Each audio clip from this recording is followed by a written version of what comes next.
मुंबई उच्च न्यायालयाच्या पूर्णपीठासमोर पहिल्यांदाच सुनावणी होतीये। मराठ्यांमध्ये 28% प्रगत आहेत असं ॲडव्होकेट संचेती यांनी म्हटलेलं आहे। त्यामुळे मराठ्यांचा आरक्षणाचा जो GR निघालाय त्यावरती आता मुंबई उच्च न्यायालयात महत्त्वपूर्ण अशी सुनावणी सध्या पार पडतीये। तर यामध्ये मराठ्यांमध्ये 28% प्रगत आहे असं ॲडव्होकेट संचेती यांनी युक्तिवाद केलेला आहे।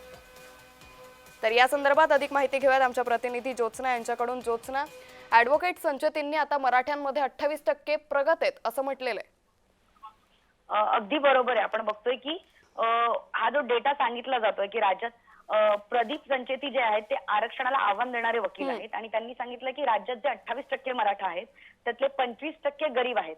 म्हणजे जर यांना द्यायचं जर असेल आरक्षण तर त्यांना EWS मधून द्यावं लागेल, कारण समाज म्हणून मराठा समाज मागास नाहीये असंच प्रदीप संचेती यांचं म्हणणं आहे। आणि त्याच्यामुळेच त्यांनी या आरक्षणाला म्हणजे कोणत्या SEBCच्या आरक्षणाला विरोध केलेला आहे।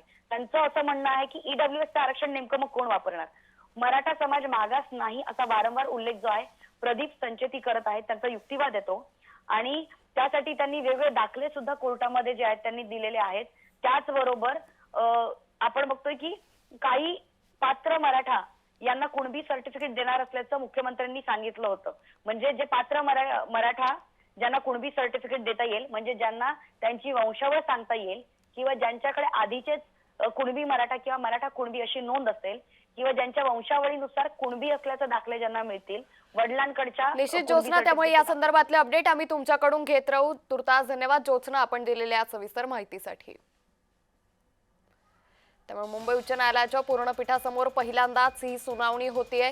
तर यामध्ये मराठा समाज हा मागास नाही असा युक्तिवाद ॲडव्होकेट संचेती यांनी केलेला आहे। मराठ्यांमध्ये 28% प्रगत असल्याचंही ते म्हणाले।